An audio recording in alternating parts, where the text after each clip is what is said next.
What is up, you guys? The Dorcas here, back again with another action figure review, and today we'll be taking a look at the Marvel Legends series Spider-Man Far From Home Build-to-Figure Molten Man Spider-Man action figure.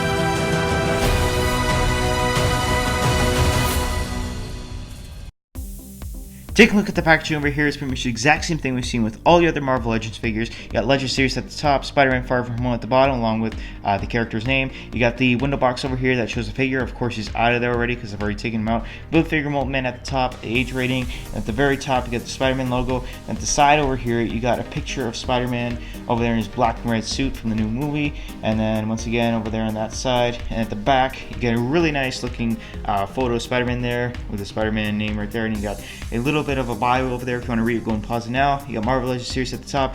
All the other figures you need to collect inside the wave in order to build Molten Man. You got a whole bunch of more stuff at the bottom, and then a couple more stuff at the very bottom there that you won't need to know. But anyway, let's get into this figure. Alright, so before we get started over here, I just want to ask you guys if you can go ahead and subscribe to my channel. I'd really appreciate it. I do usually post a lot of action figure reviews, sometimes news reviews, sometimes movie reviews, but yeah, I normally post Marvel Legends kind of stuff. I post a couple of Batman slash DC Comics kind of stuff, so be sure to go and check it out after you're finished watching this video.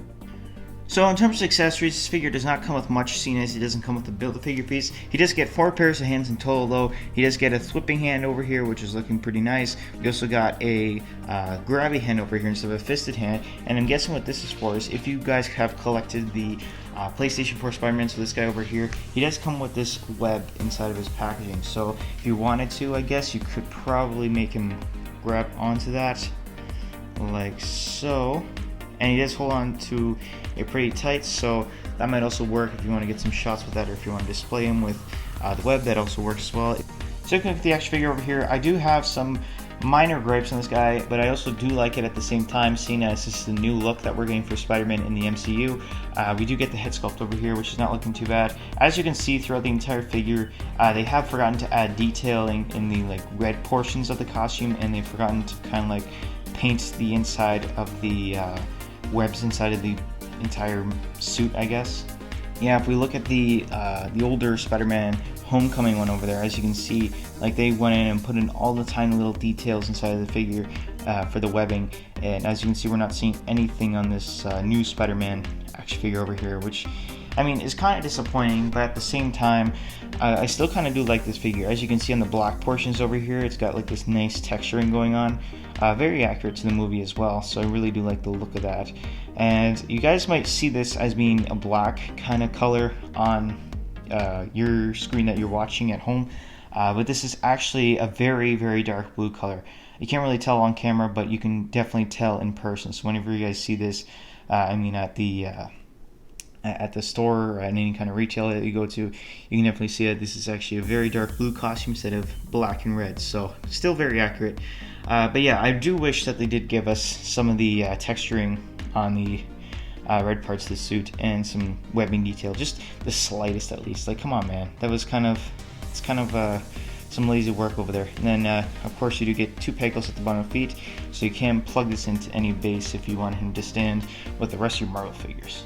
I really do like how the spider logo turned out, seeing as it added it's supposed to have the white detailing on it, and even the back one over here looks really nice, the black and white kind of color over there. And also I really like the fact that they also decided to sculpt in for the first time. They actually decided to sculpt in into the joints over here, which actually turned out pretty nice, and I quite like it. Another gripe that I have with this figure is that this figure has some very bad QC issues.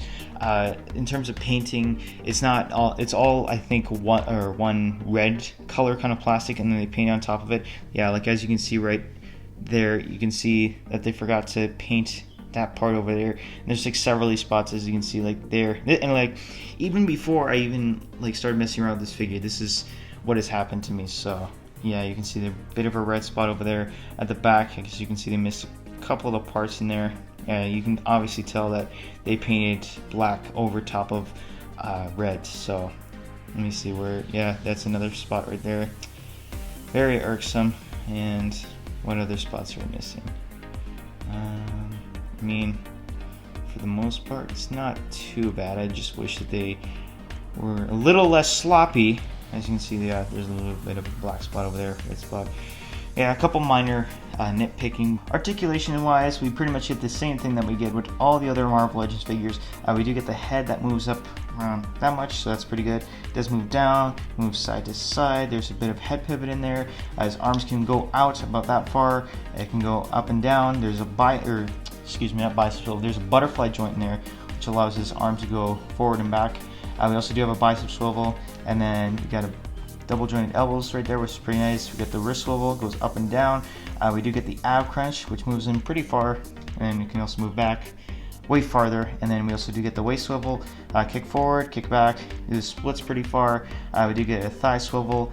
We get double jointed knees, and then we also get ankle articulation, which goes down, up, and there is some ankle pivot in there. If you were curious, here he is compared to how he looks like inside the movie. And then finally, here he is compared to a couple other variations of Spider-Man inside the MCU, minus the Homecoming homemade suit and the newest stealth suit. But yeah, as you can see, there's all the differences inside of it.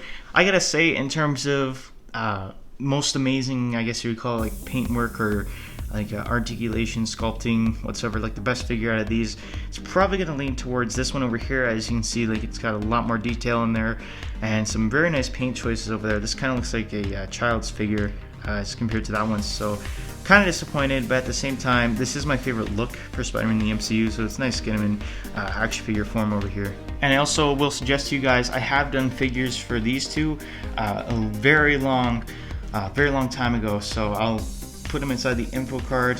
It's right up there. If you want to check it out, go ahead. But you probably will be cringing a little bit. But yeah, if you guys want to go and check it out, that'd be awesome. So final thoughts on this figure, you guys. I like this figure. I mean, he has a couple of problems.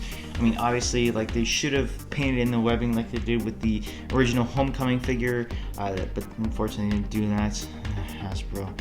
I mean, I kind of don't like this because Hasbro is getting a little bit lazier now, seeing as their figures are selling like crazy, and as their figures sell like crazy, that means that, you know, they make a lot of money out of it, which means that they decide, oh, we're not going to be doing this, we're not going to be doing that.